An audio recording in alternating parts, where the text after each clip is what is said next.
نحمده ونصلي ونسلم على رسوله الكريم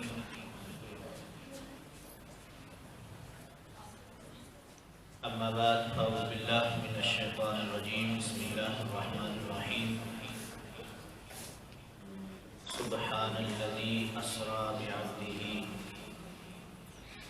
ليلا من المسجد الحرام إلى المسجد الأقصى الذي باركنا حوله لنريه من آياتنا إنه هو السميع البصير صدق الله العظيم إن الله وملائكته يصلون على النبي يا أيها الذين آمنوا صلوا عليه وسلموا تسليما محبت و پیار سے درود الصلاۃ والسلام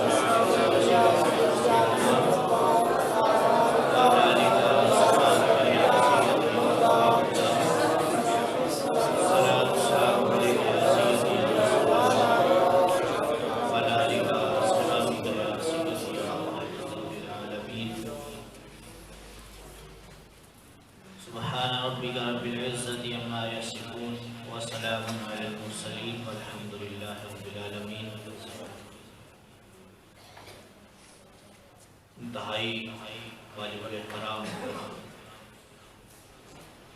عزت مآب پروفیسر ڈاکٹر محمد عاطف مجدی صاحب، سامعین کرام، انتہائی برکتوں والی، رحمتوں والی اور انعامات والی شب کے اور نور لمحوں میں رب ذوالجلال کے مقدس گھر میں ہم جمع ہیں۔ لیلۃ المعراج کی ساعتوں میں ذکر معراج سننے والے خوش نصیبوں، معراج شریف کا ذکر عاشق لوگ سنتے ہیں۔ معراج شریف کی رویداد عشق سے منسلک ہے۔ جب اتنے انعامات کی حد ہو گئی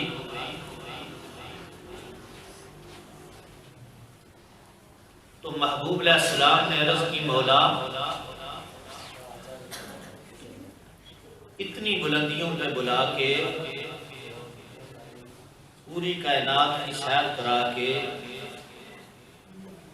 اپنا بے پردہ دیدار کرا کے تو مجھے بھیج رہا ہے، لوگ تو نہیں مانیں گے۔ تو حدیث مقدسہ ہے، خالق نے جواب دیا، اِنَّا قَوْمَكَ يُكَذِّبُكَ وَأَبَا بَكْرٍ يُصَدِّقُكَ۔ میرے محبوب ساری کائنات انکار بھی کر دے، ابو بکر تیری معراج کی تصدیق کرے گا۔ آپ نقشبندیوں کے پیشوا کو ماننے والے ہیں۔ سلسلہ نقشبندیہ کا فیض ڈائریکٹ سیدنا صدیق اکبر کے سینے سے آتا ہے، تو اس لیے نقشبندی جب معراج کا ذکر سنتے ہیں تو جھوم کے سنتے ہیں۔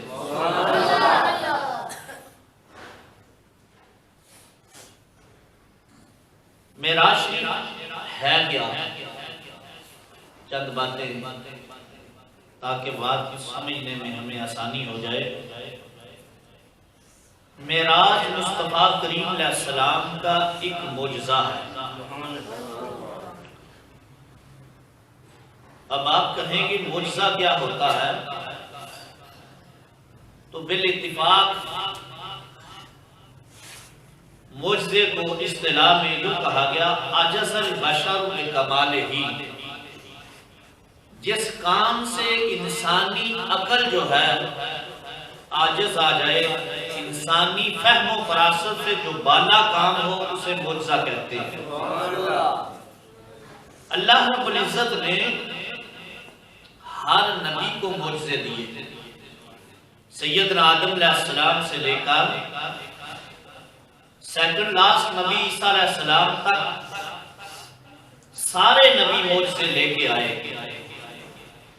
لیکن تمہیں مبارک ہو، تمہارا نبی صرف معجزہ لے کے نہیں آیا بلکہ معجزہ بن کے آیا۔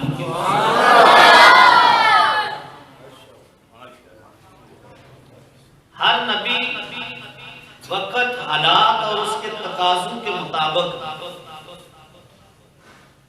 اللہ سے یہ اجازت لیتا رہا، لیکن مصطفیٰ کریم علیہ السلام کی ذات کو سراپا معجزہ بنا دیا۔ پھر ہر نبی کو معراج نصیب ہوا۔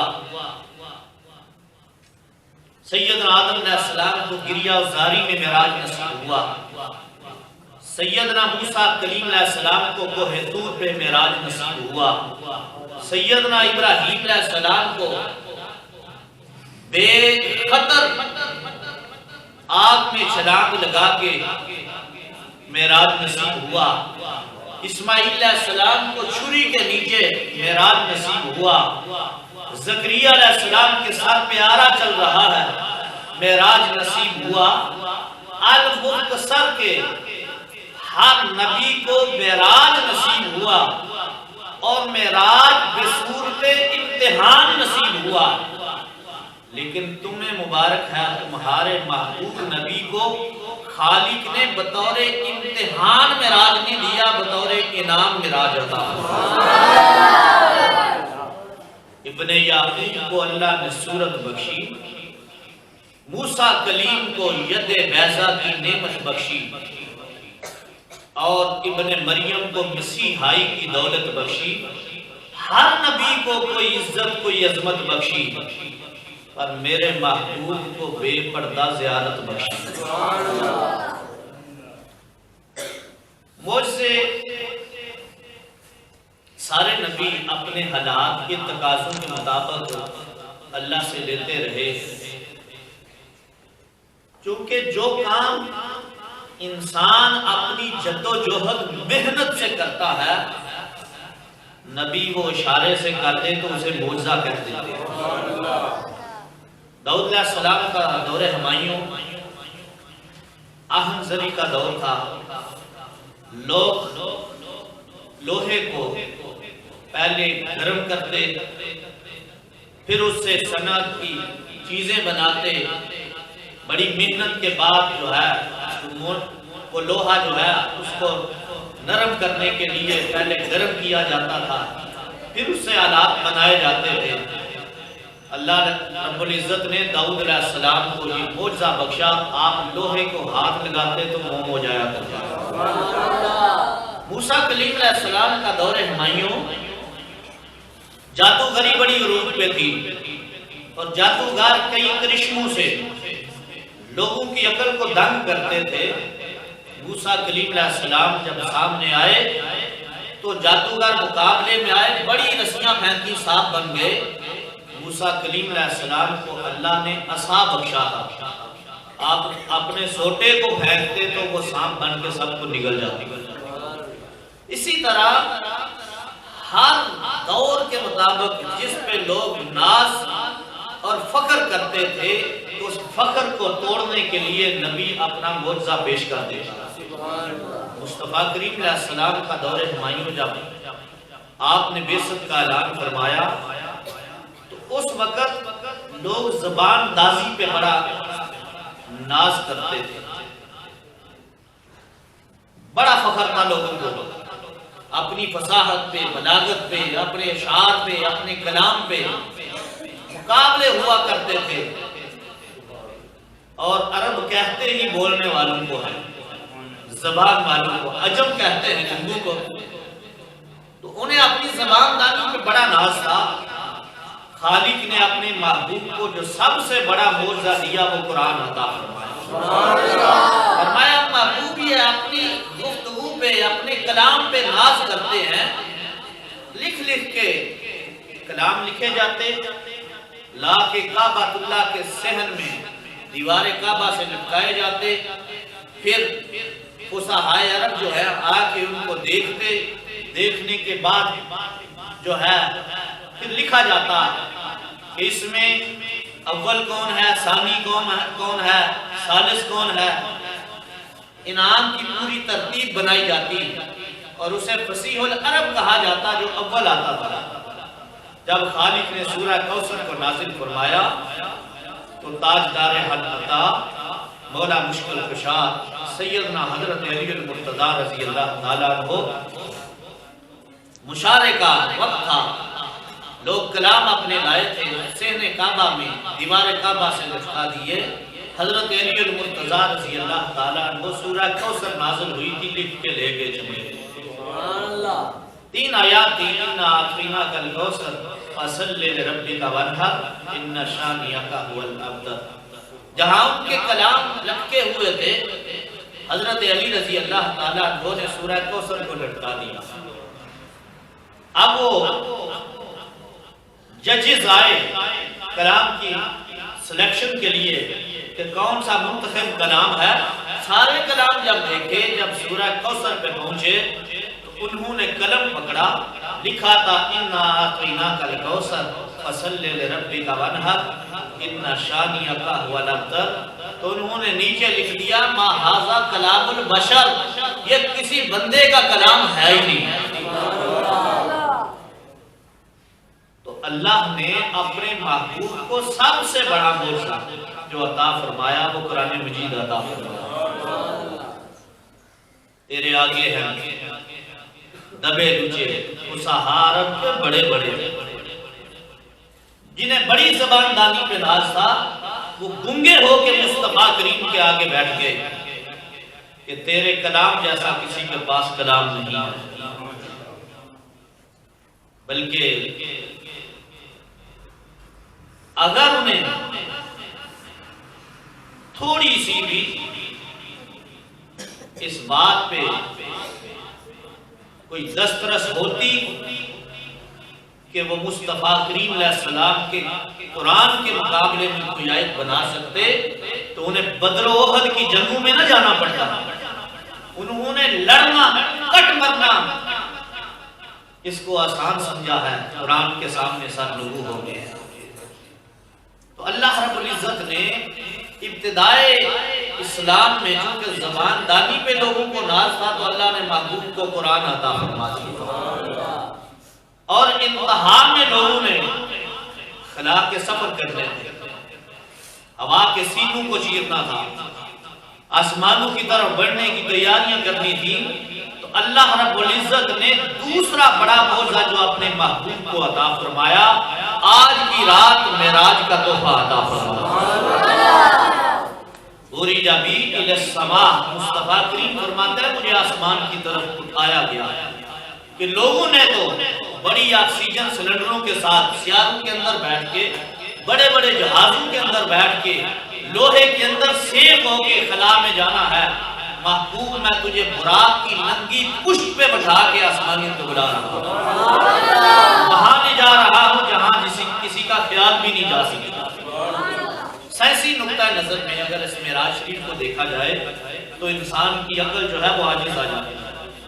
سائنسدان کیا کہتے ہیں سنیے، سائنسدان کہتے ہیں کہ عام آدمی کے حجم سے یہ زمین جو ہے یہ 30 ارب خرب گنا بڑی ہے، اور اس زمین کو روشنی دینے والا جو ستارہ ہے یا سیارہ ہے جسے ہم سن کہتے ہیں انگلش میں، اردو میں جسے سورج کہتے ہیں، وہ کہتے ہیں یہ 8 کروڑ گنا ہمارے اس زمین سے سورج بڑا ہے، یہ سائنسدان کہتے ہیں۔ پھر وہ کہتے ہیں اس کے اوپر کا جو سیارہ ہے جسے کینس میجورز کہتے ہیں یا ایٹا کیرینائی کہتے ہیں، ایٹا کیرینائی جو ہے وہ کہتے ہیں 50 کروڑ گنا جو ہے ہمارے سورج سے بڑا سیارہ ہے۔ کچھ سائنسدانوں نے اختلاف کیا، انہوں نے اس تحقیق کو یوں بیان کیا، وہ کہتے ہیں سن زمین سے 8 کروڑ گنا بڑا ہے، اور 8 کروڑ گنا جو سن بڑا ہے اس سے بڑا ایٹا کیرینائی ہے، 50 کروڑ گنا بڑا ہے۔ وہ کہتے ہیں آگے ہے بیٹل جوس سیارہ، وہ اس سے 1 کروڑ گنا بڑا ہے۔ وہ کہتے ہیں ہمارے سورج سے جو بیٹل جوس سے آگے سیارہ ہے، وہ کہتے ہیں بی بائی کینس میجورز ہے، وہ 1 ارب گنا ہمارے سورج سے بڑا ہے۔ وہ سیاروں کی لسٹ بیان کرتے کرتے کہتے ہیں جب یہ سیارے ملتے ہیں تو کہکشائیں بن جاتی ہیں۔ جس کہکشاں میں ہم رہتے ہیں اسے ملکی وے کہتے ہیں۔ اس ملکی وے کہکشاں میں 1 ارب سورج موجود ہیں، اور وہ کہتے ہیں کہ زمین سے 1 سیکنڈ کے اندر 3 کروڑ کلومیٹر سفر طے کرنے والا سیارہ، یعنی زمین کے ساتھ چکر لگانے والا 1 سیکنڈ کے اندر سیارہ ہماری ملکی وے کہکشاں کی طرف سفر کرے تو 1 لاکھ سال سے لگتا ہے اس کہکشاں کو عبور کرنے میں۔ اور یہ کہکشاں کہاں ہے؟ یہ قریب ہے۔ وہ کہتے ہیں اس کہکشاں سے آگے ایٹ میڈوریٹ کہکشاں ہے جو اس سے دگنی ہے، 2 گنا بڑی ہے۔ اس سے اگلی کہکشاں جو ہے وہ ہے M81، وہ کہتے ہیں وہ اس سے 60 گنا بڑی ہے۔ اور اس سے اگلی کہکشاں جو ہے اسے کہتے ہیں IC1011، وہ اس سے 1 ارب گنا بڑی ہے۔ وہ کہتے ہیں پھر اس سے آگے کی بات کرتے ہیں، وہ کہتے ہیں کہ کہکشائیں ملیں تو کلسٹر بن جاتے ہیں۔ تو جس کلسٹر میں ہم رہتے ہیں وہ کہتے ہیں اس کلسٹر کے اندر جو ہے 1 کروڑ کہکشائیں موجود ہیں، اور کلسٹر جب ملتے ہیں تو پھر سپر کلسٹر بنتے ہیں۔ وہ کہتے ہیں ایک سپر کلسٹر کے اندر جو ہے 300 کلسٹر موجود ہوتے ہیں، یعنی یوں کہہ لو یہ اربوں سال کی مسافت انسان اس سیارے میں بیٹھ کے طے کرے جو 1 سیکنڈ میں زمین کے ساتھ چکر لگاتا ہے، تو وہ مر کے اربوں سال میں سپر کلسٹر تک پہنچتا ہے۔ جو کہاں ہے کلسٹر؟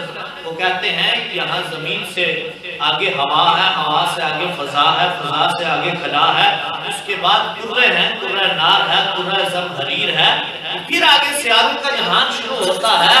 اور بھائی یہ آسمان سے نیچے کے سیاروں کی مسافت کی میں بات کر رہا ہوں، میں آسمان کی بات نہیں کر رہا، میں دوسرے آسمان کی، تیسرے آسمان کی۔ مصطفیٰ کریم علیہ السلام کیا فرماتے ہیں؟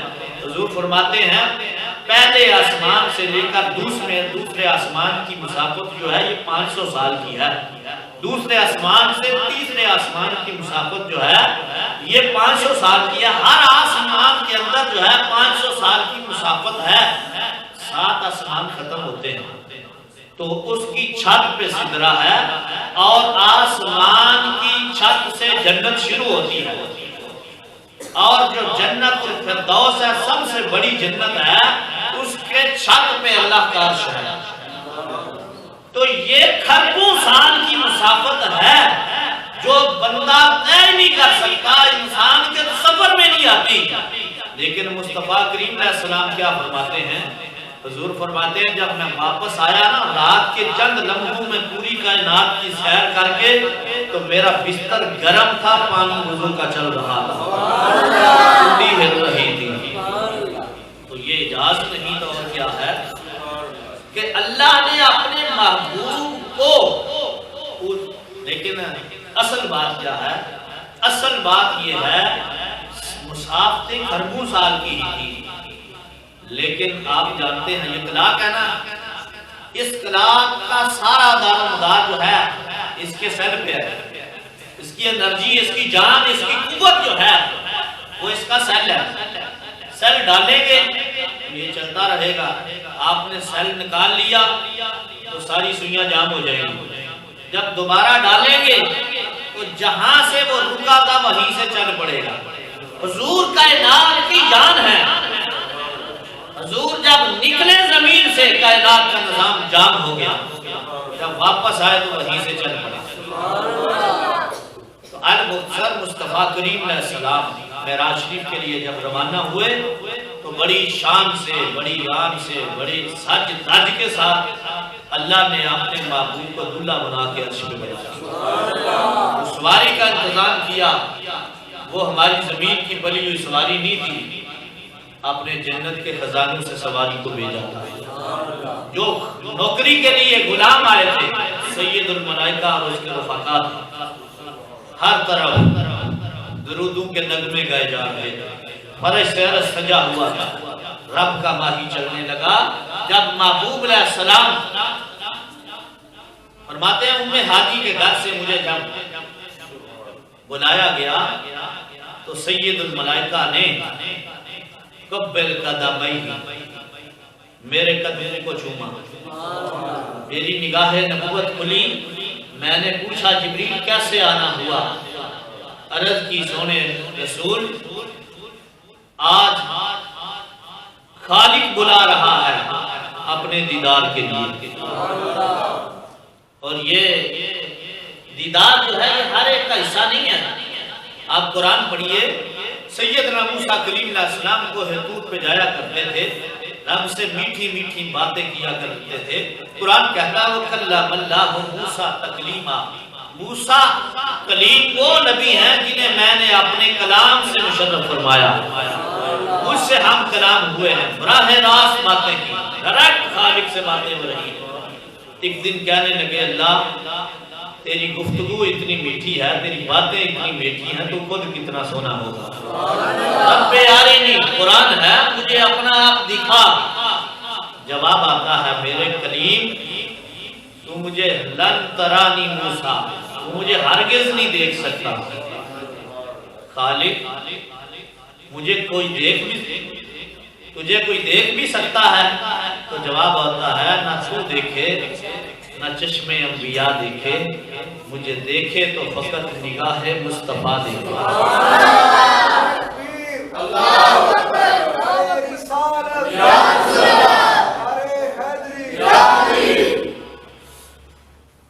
مصطفیٰ کریم علیہ السلام کا یہ حصہ ہے معراج، دیدار۔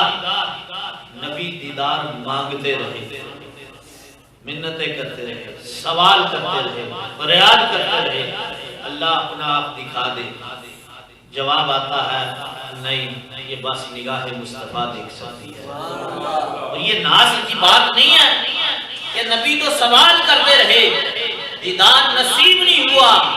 تمہیں مبارک ہے تمہارا نبی سویا ہوا تھا، تو حق سے آواز آتی ہے، غلام آتا ہے، سونے نبی آؤ خدا دیدار کرانا چاہتا ہے۔ پھر اس کی وجہ کیا ہے؟ حکمت کیا تھی؟ کیوں اپنی بے پردہ زیارت بخشی؟ اس لیے بخشی کہ ہر نبی نے آ کے اعلان کیا لوگوں لا الہ الا اللہ۔ آدم علیہ السلام فرماتے رہے لا الہ الا اللہ، آدم صفی اللہ۔ لوگ سوال کرتے آدم خدا کو دیکھا ہے؟ تو آدم خدا کی جو ہے دلیل دیا کرتے تھے، اللہ کی حکمتوں سے اس کو اشکارا کیا کرتے تھے کہ یہ دیکھو، اس کی جو ہے قدرتوں کے جلووں سے لوگوں کو بتلایا کرتے تھے، یہ جلوہ قدرت ہے، یہ خدا ہونے کی دلیل ہے۔ ہر نبی موسیٰ کلیم لا الہ الا اللہ، موسیٰ کلیم اللہ، موسیٰ دیکھا ہے کہتے ہو اپنی جلوتوں سے اشکارا ہے۔ اسی طرح کے حضرت ابراہیم لا الہ الا اللہ، ابراہیم خلیل اللہ، خدا دیکھا ہے، کہا جلوتوں میں نمایاں ہے۔ لا الہ الا اللہ، اسماعیل ذبیح اللہ، اسماعیل دیکھا ہے کہتے اپنی قدرتوں سے اشکارا ہے۔ لا الہ الا اللہ، عیسیٰ روح اللہ، ہر نبی سے سوال ہوتا دیکھا ہے کہتے اپنی قدرتوں سے اشکارا ہے۔ رب نے کہا ہوگا نا محبوبہ تو مجھے دیکھ کے جا کے میرے نام کی مالا جا، کوئی پوچھے خدا ہے کہنا ہے، جب کہے دیکھا ہے تو کہنا رأیت ربی فی احسن صورہ۔ مسلم شریف ہے۔